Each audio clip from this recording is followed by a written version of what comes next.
Portugal e a Grécia tornaram-se objeto de um discurso europeu em que teve sempre interlocutores nacionais. Isso é outro dos problemas de fragilidade da nossa posição. É que os nossos interlocutores e negociantes concordavam com o que estava a ser dito sobre Portugal. E, portanto, eles diziam mata e eles diziam esfola-se. Uma das razões porque eu tenho pena que não haja certamente para a história as negociações com a Troika, porque a parte importante é em e-mail. Não há nenhuma legislação portuguesa. Quer dizer, haverá, mas duvido que estejam registados. Os únicos que se descobriram foi que o Vítor Gaspar usava o computador daquele, sei lá se é, para comunicar, que também é uma coisa um bocado bizarra, não é? Mas pronto, há ali um período em que nós não sabemos verdadeiramente, grande parte dos compromissos complicados não são tomados à cabeça. Portanto, a percepção do nosso problema, quando do resgate, é muito diferente da percepção do nosso problema quando falhamos os primeiros números do déficit. Tanto assim que a Troika assistiu também ao ano 2011, sem nenhuma objeção, quando a única medida de austeridade do ano 2011 foi o corte dos salários. Portanto, a correlação histórica destes eventos mostra que não é simples interpretá-los apenas com esta coisa. Não há dinheiro. Quem disse não há dinheiro pela primeira vez foi a Manuel Ferreira Leite. Porque quando começou a perceber que aquilo era, na fase final do Sócrates, era um festival. Quer dizer, só a fundação do Magalhães, aquilo não tinha limites. A uma dada altura, as novas oportunidades perderam o controle e eram despesas por todo lado. Quer dizer, e tudo, as construções escolares, tudo. Quer dizer, a dada altura aquilo não havia, era gastar dinheiro por gastar dinheiro. E por muito que houvesse uma justificação europeia, a verdade é que havia também uma incompetência nacional. Portanto, eu aceito a tua objeção. E eu digo-te o que é possível fazer. Há muitas coisas que é possível fazer. Por exemplo, se não se tivesse estragado tanto a economia, e não se tivesse estragado tanto o emprego, e não se tivesse estragado tanto com ideias miríficas sobre a criação de uma economia nova que nasceria das cinzas da antiga, então, talvez nós hoje estivéssemos muito melhor. E, portanto, há uma parte da destruição que nós hoje temos que defrontar, que é resultado do modelo que foi seguido por este governo. E, portanto, isso é, do meu ponto de vista, inelutável. E mais, e a cada momento, a cada viragem, a cada decisão, foram apresentadas alternativas, foram discutidas alternativas, recusadas sempre como sendo, ao contexto europeu. E também no contexto europeu nós temos especiais responsabilidades. E aqui vou-me referir a aquilo que referi. A União Europeia, a percepção do que aconteceu na União Europeia é fundamental para perceber também como nós nos maniatamos. Nós maniatamos voluntariamente também. Nós assistimos nos últimos anos, desde a queda do Muro de Berlim, para utilizar essa referência, a uma fase que os ingleses chamam olimpiana. O Olimpo desceu sobre a Terra. Acabou o comunismo, acabou o muro, a Europa vai finalmente unificar-se. Bom, e quando aquilo começou a chegar às contas, e começou a chegar às contas na Alemanha, porque os alemães foram os primeiros que tiveram que pagar verdadeiramente a unificação, que tiveram que pagar a RDA, sendo que a RDA era tida como a parte mais desenvolvida do Bloco de Leste. E eles perceberam rapidamente que aquilo, grande parte daquela indústria era para deitar ao lixo, não é? Quando começou a ter que pagar, calcula-se, ontem eu tive um debate no Instituto Alemão e o embaixador alemão diz que se calcula em 4 milhares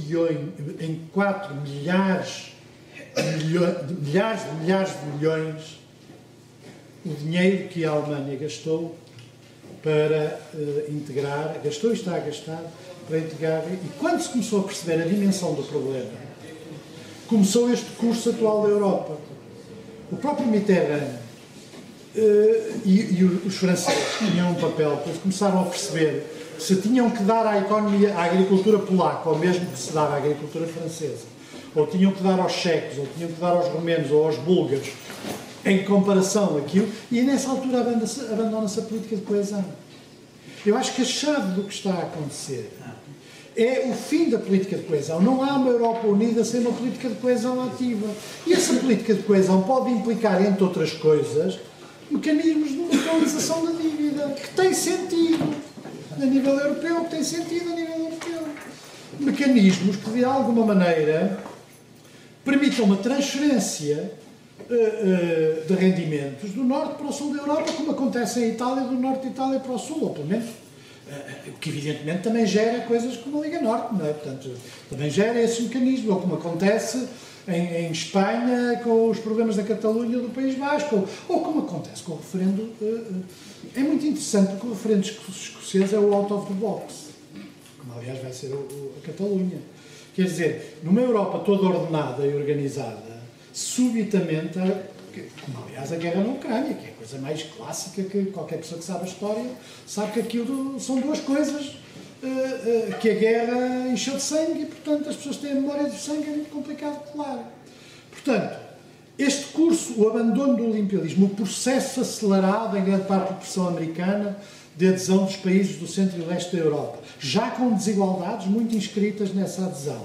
Fechou-se os olhos ao facto da Roménia não ter um verdadeiro sistema judicial, nem ter verdadeiramente, quando entrou uma liberdade de imprensa, fechou-se os olhos a muitas coisas na Bulgária, fechou-se os olhos a muitas coisas nos países bálticos, quer dizer, fechou-se os olhos aos múltiplos conflitos nacionais que estavam jacentes, por um problema linguístico na Letónia e na Lituânia, os problemas na Silésia e na Polónia, os problemas que a entrada da Roménia provocou na Moldova, porque criou uma fronteira que empobreceu imediatamente o país do lado. Quer dizer, todos estes problemas, depois com a Alemanha a reivindicar os votos correspondentes ao seu peso. Não é normal.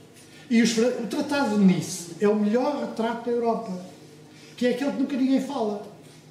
E que eles passaram a noite toda a discutir, os franceses tinham mais votos que os alemães, os belgas mais votos que os holandeses, que é, de facto, a discussão do poder. Porque tinha sido perturbado por este mecanismo. E esse segundo mecanismo é tentar evitar que a entrada dos países de leste criasse maiorias contra os franceses e os alemães.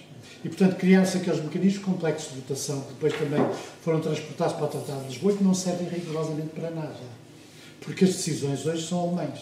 Já nem sei de que são franco-alemães, são alemães. Portanto, a Europa chegou a uma situação de diretório de um. Sim, se pode chamar diretório de um. Ora, esta situação faz projetar a política interna alemã na política europeia. E é por isso que, apesar de tudo o que acontece em Itália e o que acontece em França, mesmo com o avanço e o recuo da Holanda, a Holanda é fraco. Quer dizer, não é, a França até tem um artigo do Krugman muito interessante sobre a França. Mostra que não percebe porque é que a França tem este complexo. Os dados económicos da França são muito melhores que a maioria dos países europeus. Em alguns aspectos melhores que a Alemanha.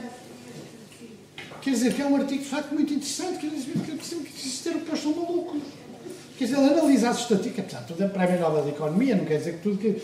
Analisa as estatísticas e diz o que é que deu aos franceses para se considerarem coisas. Quer dizer, estes dados, claro, podem ter um problema de déficit excessivo. E os alemães... E de crescimento. Está bem, mas o crescimento é um problema europeu, de um modo geral. O problema do crescimento é outro. Tem a ver com outro tipo de opções que não tem apenas a ver com o modelo social. Tem a ver com o facto de... é por isso que a grande pressão, quer dizer, chamamos assim, subterrânea na Europa é o protecionismo. Apesar de tudo, a grande pressão subterrânea na Europa, o problema do crescimento tem a ver com uma forma como se lidou com os Estados Unidos e com a China. A Europa, nos últimos anos, por exemplo, a Europa deixou-se ela própria colocar num beco quando, por exemplo, havia mais fundos para os agricultores franceses, que representam nem 5% da população, e se certificaram as universidades, levando para os Estados Unidos setores inteiros da investigação de ponta. Porquê? Porque os Estados Unidos tinham um programa militar e vieram buscar cá que é o programa militar para 2020, que é uma coisa que a maioria das pessoas nem imaginam o que é, e que evidentemente puxa o resto da economia.